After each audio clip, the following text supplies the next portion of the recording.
নমস্কাৰ। আজি এই ভিডিঅ'টোৰ জৰিয়তে কুকুৰৰ কথা কিছু পাতিম বুলি ভাবিছোঁ। এইজনী আমাৰ লাকি হয়। আজি 4 বছৰমানৰ আগতে এই বয়স হয়তো 40-45 দিনমান আছিল, তেতিয়াই আহি আমাৰ ঘৰত সোমাই দিছিলহি। পিছত জানিব পাৰিছিলোঁ আমাৰ ওচৰৰ মানুহ এঘৰে এইক আনি বান্ধি ৰাখিছিল, খোৱা বোৱাও ভালকৈ দিয়া নাছিল। পিছত আমি দেখা পাইছিলোঁ যে তাই পিয়াহ নিবাৰণ কৰিবৰ কাৰণে নিজৰ পেচাবকে খাই দিছিল, ভোক নিবাৰণৰ কাৰণে নিজৰ লেট্ৰিন খাইছিল। সেইটো অভ্যাস বহু দিনলৈ থাকি গৈছিল। কিন্তু প্ৰথম অৱস্থাত আমি লাকিক আমাৰ ঘৰত ৰাখিব বিচৰা নাছিলোঁ, যিহেতু আমাৰ এজনী লেব প্ৰজাতীয় কুকুৰ আছিল, নাম আছিল টমি।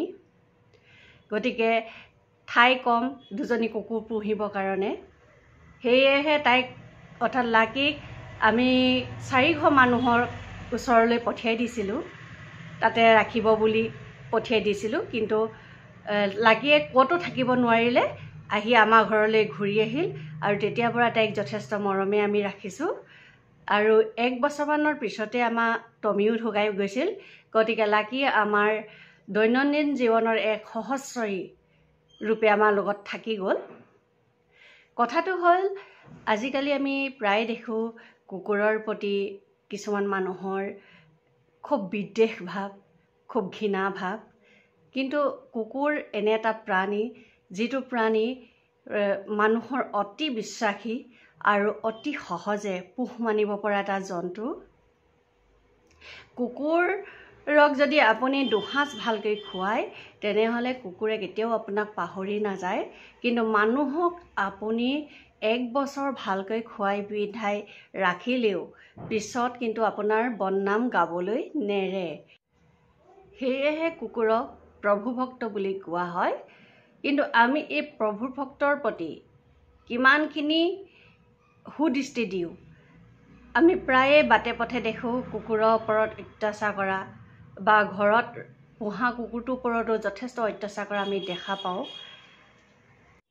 কুকুৰ এনে এটা জন্তু, যিসকলে পুহি পাইছে সেইসকলে খুব ভালদৰে জানে যে কুকুৰে ঘৰখনত এটা ইতিবাচক প্ৰভাৱ পেলায়।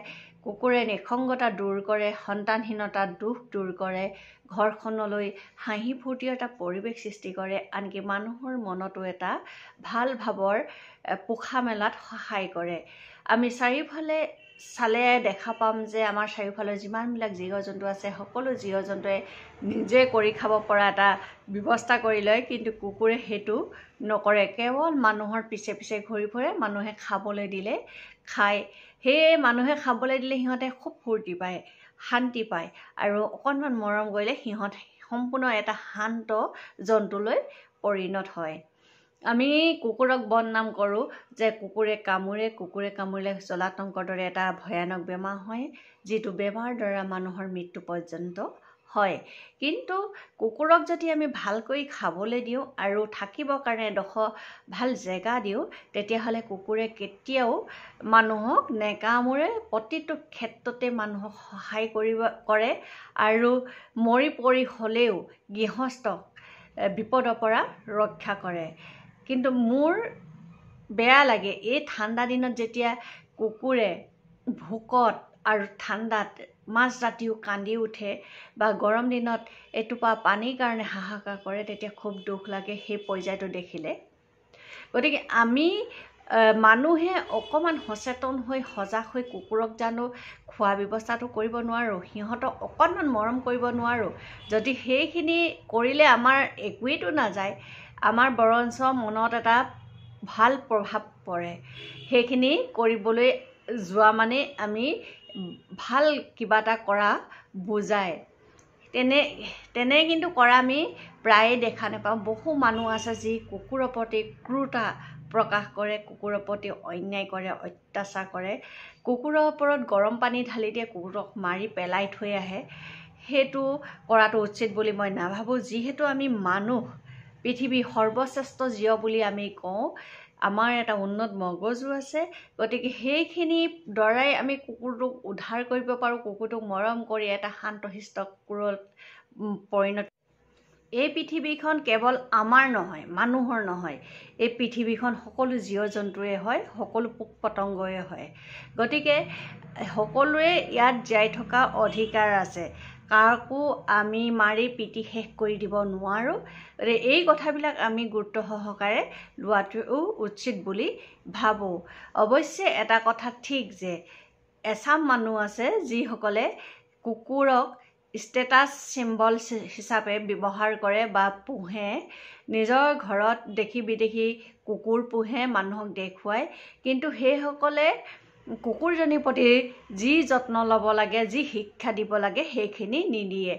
বহু মানুহে নিজৰ কুকুৰজনীক ৰাস্তাত লৈ গৈ পেচাব পায়খানা কৰাই আনে, সেইখিনি কৰাটো উচিত নহয়।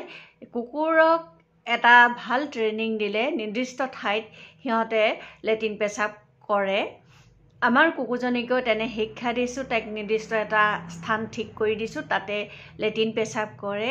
তাৰ পৰা আহি বাথৰুমত সোমাই আমি ভৰি ধুৱাই দিওঁ, পেচাবদাৰ পায়খানাদাৰ আদি ধুৱাই শুকান কাপোৰে মচি মেলি দিওঁ, আৰু প্ৰতি সপ্তাহতে তাইক এবাৰ হ'লেও গা ধুৱাওঁ। সেইখিনি দায়িত্ব প্ৰতিজন কুকুৰ পোহাৰ লোকে পালন কৰাটো উচিত বুলি ভাবোঁ। তাৰোপৰি কুকুৰজনীক ভাল শিক্ষা দিব লাগে, আলহীৰ প্ৰতি কেনে ব্যৱহাৰ কৰিব লাগে সেই শিক্ষাখিনি দিব লাগে। আমি আমাৰ ঘৰত কুকুৰজনী অৰ্থাৎ লাকীক যথেষ্টখিনি তেনে শিক্ষা দিছোঁ, গতিকে তাইক কোনোদিনেই আলহীক একো আমনি কৰিব।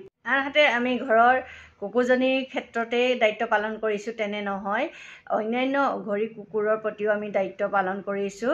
যেতিয়াই সুবিধা হৈছে তেতিয়াই আমি অঘৰী কুকুৰক খোৱা ব্যৱস্থা কৰিছোঁ। আমাৰ ঘৰৰ সন্মুখত সদায় পুৱা গধূলি 5-6টা কুকুৰ আহে, সিহঁতক আমি পেট ভৰাই খোৱা ব্যৱস্থা কৰিছোঁ। তাৰোপৰি আমি মানুহৰ ক্ষেত্ৰতো যিখিনি পাৰোঁ সাধ্য অনুসৰি সহায় কৰিছোঁ, অসহায়জনক সহায় কৰিছোঁ, অঘৰী অনাথক খোৱা ব্যৱস্থা কৰিছোঁ। গতিকে এই কথাবিলাক আমি সকলোৱে ভাবি চোৱাটো উচিত। জীৱ জন্তুৰ প্ৰতি আমি অন্যায় কৰিব নালাগে, সদায় সিহঁতৰ প্ৰতি সদয় হ'ব লাগে, দয়ালু হ'ব লাগে। ধন্যবাদ।